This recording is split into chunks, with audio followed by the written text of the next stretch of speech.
بسم اللہ الرحمن الرحیم۔ ایک تاجر اپنی محنت سے کامیاب ہوا اور ایک بہت بڑے ادارے کا مالک بن گیا۔ جب وہ بوڑھا ہو گیا تو اس نے ادارے کے ڈائریکٹروں میں سے کسی کو اپنا کام سونپنے کی دلچسپ ترکیب نکالی۔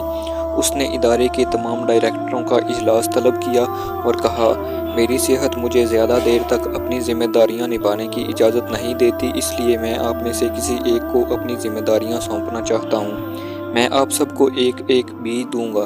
اسے بونے کے 1 سال بعد آپ اس کی صورتحال سے مطلع کریں گے، جس کی بنیاد پر میں اپنی ذمہ داریاں سونپنے کا فیصلہ کروں گا۔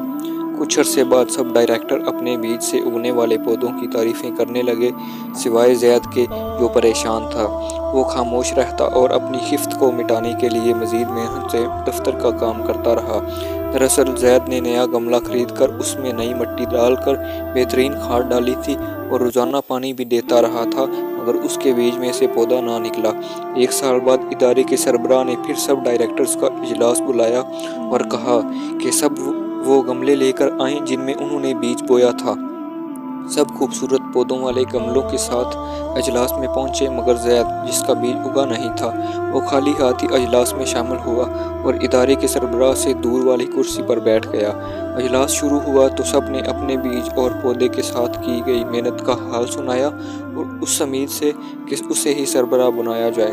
سب کی تقاریر سننے کے بعد سربراہ نے کہا، ایک آدمی کم لگ رہا ہے۔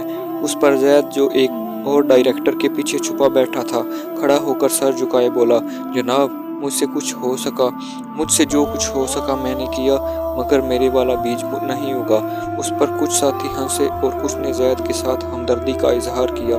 چائے کے بعد ادارے کے سربراہ نے اعلان کیا کہ اس کے بعد زید ادارے کا سربراہ ہوگا۔ اس پر کئی حاضرین مجلس کی حیرانی سے چیخیں نکل گئیں۔ ادارے کے سربراہ نے کہا، اس ادارے کو میں نے بہت محنت اور دیانتداری سے اس مقام پر پہنچایا ہے اور میرے بعد بھی ایک ایسا ہی آدمی ہونا چاہیے، اور وہ زید ہے، جو محنتی ہونے کے ساتھ ساتھ دیانتدار بھی ہے۔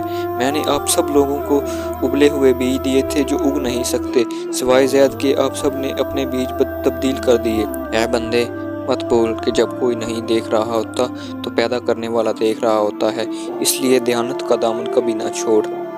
دوستوں، مجھے امید ہے کہ آپ سب لوگوں کو میری یہ چھوٹی سی کاوش پسند آئی ہوگی۔ آپ سب لوگوں سے گزارش ہے کہ میرے چینل اردو کہانی ورلڈ کو سبسکرائب کر لیں اور گھنٹی کے نشان کو پریس کر لیں تاکہ میری آنے والی تمام ویڈیوز آپ کو فوراً سے مل سکیں۔ شکریہ۔